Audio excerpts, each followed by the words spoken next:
in this video, we're gonna introduce Grasshopper. We're gonna open Grasshopper in Rhinoceros. So I'm gonna open Rhino first. And we already saw how we can download, install, and do an initial setup for Grasshopper. We did an introduction. So in this video, we're gonna go into action.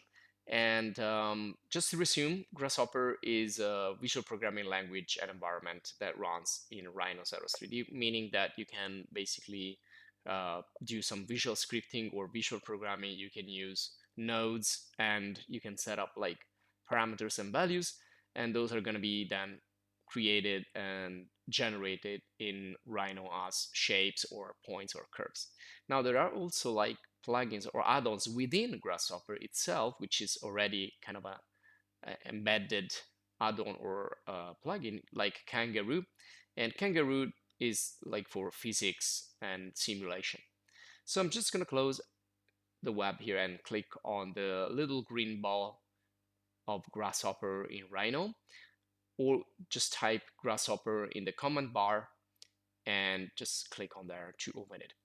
And also we see that we can use it in kind of a split screen situation like this, which is going to be helpful for you to manage both, because you need to work in Rhino and Grasshopper together. You need to establish a sort of link or let's say relation between the two, or like synchronization. But they are already synchronized. You just need to tell Grasshopper. And also, if you're interested in Rhino, if you don't know how to use Rhino, because we're gonna work more and focus more on Grasshopper. If you want to know more about Rhino, you can see the Rhino video course in the channel. So let's establish this connection.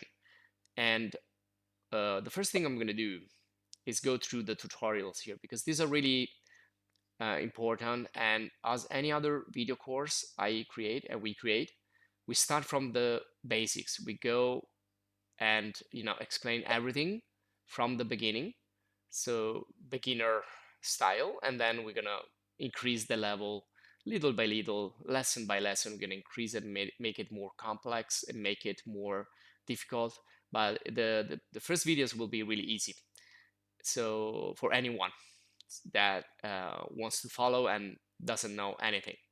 So when we open Grasshopper, we have this getting started with Grasshopper pop-up, which we can deactivate and not show. So we can uncheck the box, and that's not really necessary because we have it also in the help menu. So I'm gonna uncheck that, and if you go in the help, you can find the tutorial files from here, and these are perfect for introduction, as introductory guides to Grasshopper, which is pretty complex if you manage to arrive to like a professional level or like an expert level.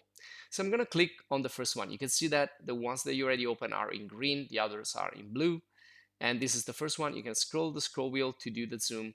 You also have this little button here for zooming and focusing on like upper left or upper right, so in order to frame the information that you are generating in Grasshopper. And this is already a Grasshopper situation right here, a Grasshopper document. We just need to save it. So you can save it, but also create a new one. So if we go to File, New Document, that's an empty document. And I'm not gonna start with an empty document right now. I'm just gonna use the help first 00 tutorial that you find. And again, I'm gonna zoom it, I'm gonna fix it, and I'm just gonna save it as lesson 01. So that's gonna be our first approach, first lesson to work just a little with Grasshopper, just to get started. And to get started, you can read the information here. You can also select them by clicking with the left mouse. So left mouse selects the components, the elements, the nodes in Grasshopper. The right click will open up this pop-up menu, which is really important because it will let us access various commands that are paramount to work with the Grasshopper and Rhino together, are really important.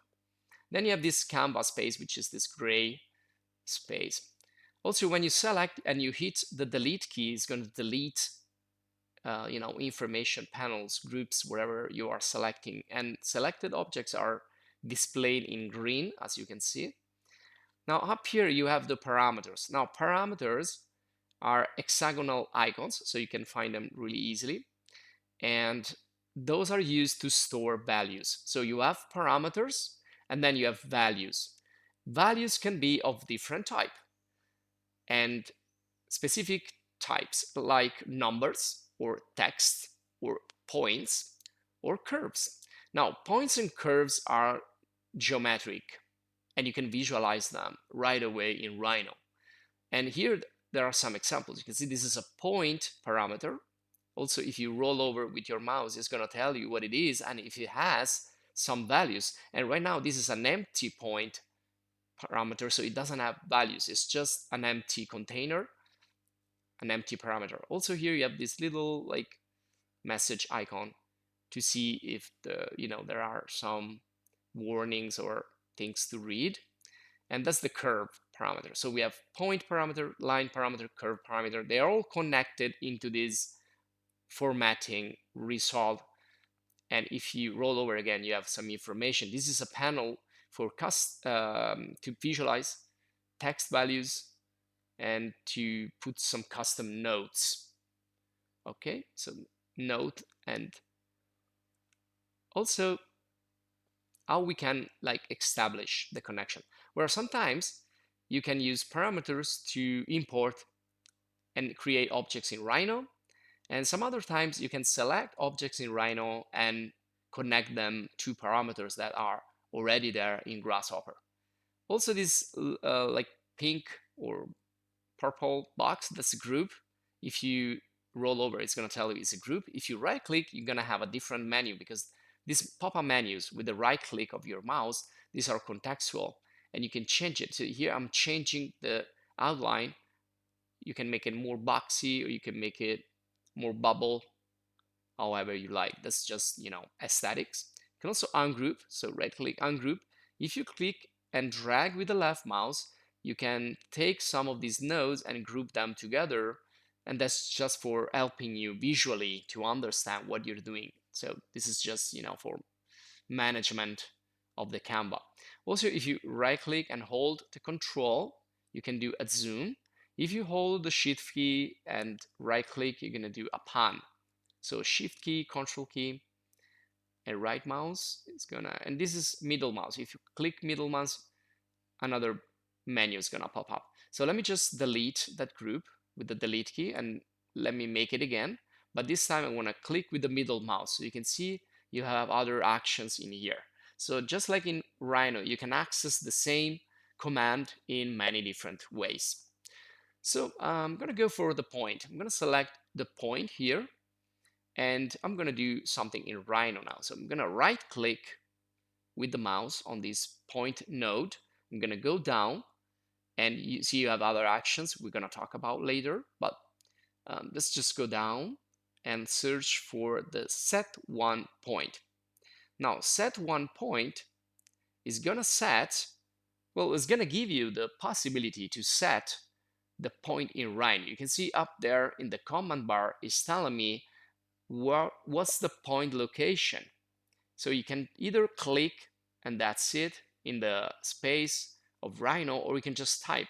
So if I type 0, 0, 0, this means that this point is going to go straight into the origin of the world, meaning x equals 0, epsilon equals 0, z equals 0. Remember, that's a three-dimensional point, so it needs three values. Now, if we go back to Grasshopper, you can see that this is now selectable. It turns green, and you can see that it's also selected in the Rhino space, and I can move it around anytime. It's not like fixed. I can just move it around using the arrows, just clicking and dragging, and position it anywhere we want. Now, if I go in this node, if I zoom in, you can see it's telling me where that point is. So it's giving me some information, some formatting results, as is saying right here. And also, if I go here, right click, I can also like clear the values. So I can apply values just by moving the object in the x, epsilon, z, or I can clear the values. That's gonna clear also that node. And if I roll over again, it's gonna tell me, okay, that's an empty point parameter. Let's do it again. Set one point. You can see it's telling me it's an empty point parameter, but if I now go back here and click, you can see that's not empty anymore. If you roll over in there, you can see it's telling me one locally defined value, and that's the value right there. So that's what it means to work with parameters and with values. It's just a simple exercise, a really simple example. Now we can do it with the line also. So right click, set one line. You can also set multiple, but let's set just one. So I'm gonna go, and it's telling me, okay, well, where's the start of my line? Now lines are basically vectors, so they need two vertices or 2 points. So you need to click 2 times. It's gonna tell you again the parameters in the formatting result space. And then we have the curve. Now for the curve, if I right click here in the node, in the parameter node, and I do set one curve or set multiple curves, well, you cannot do it because we don't have any curve right now. So you cannot just draw it in this case, but it needs to be already in Rhino. So what I'm gonna do is create the curves in Rhino. So that's the perfect example of how you can go like the other way or inverse. So you first create the object in Rhino and then you connect it to Grasshopper. So I'm gonna click here, left mouse and right mouse in Rhino, gonna give you different results. So I'm gonna left click, and this is gonna create a control vertex curve. What is a control vertex curve? It's a curve built inside those points that are control vertices. So if I select the curve, you can see those white dots. They represent those like external vertices that control the curve. And that's one way you can create curves in Rhino. If you hold with the left mouse, you're gonna access other possibilities in Rhino. So I'm gonna click on the other curve, which is the interpolation points curve, meaning that the points are inside the curve. As you can see, they are not control vertices, but they are inside nodes.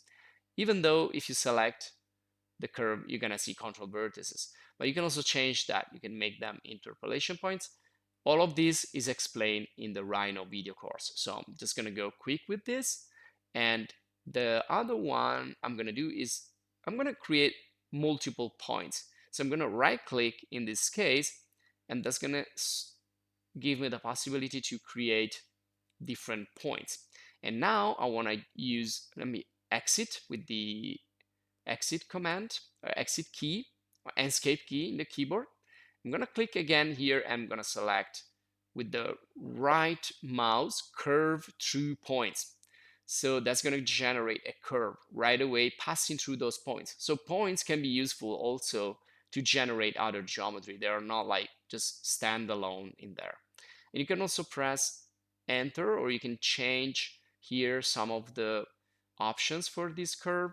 So let's make something different, like a closed curve. So if I click here, close, yes, this is gonna close the curve and make it cyclic. And press enter to finish the curve. Okay, now that we have all these curves, I can select them with the shift key in Rhino or just click and drag. And I'm gonna go to Grasshopper, right click on the curve and say set multiple curves. And this is gonna set up these multiple curves now that we can work with in Grasshopper. So that's a really, again, and you can see the double lines in there. So that's a really easy explanation of how things work between Rhino and Grasshopper. You have also another important thing, you have inputs and outputs. Now these are all outputs that we are launching from these 3 nodes parameters, and they're going inputs in the formatting result. So you have outputs, inputs, you have parameters, you have values, you have results of what you're doing. And that's a really synthetic synthesis of what you can do in Grasshopper. Of course, you can do more and more. This is just the beginning, but it's really important to get you going. And there you go. So connection established. I think that will be good enough for this lesson. I hope you enjoyed. If you did, subscribe to the channel to stay updated for more videos, more lessons. If you want to support us and help us to create more videos like this, please join the channel as a supporter. This will help us a lot. And also check our other video courses and video guides in the channel. We have a lot of them. And if you're looking for something specific, just go in the search bar, type what you're looking for. If you don't find it, you can also write in the comments. You can write your questions, suggestions. We will try to answer. And that's gonna be it for this first lesson. Thanks for watching and see you in the next lesson about Grasshopper in Rhinoceros.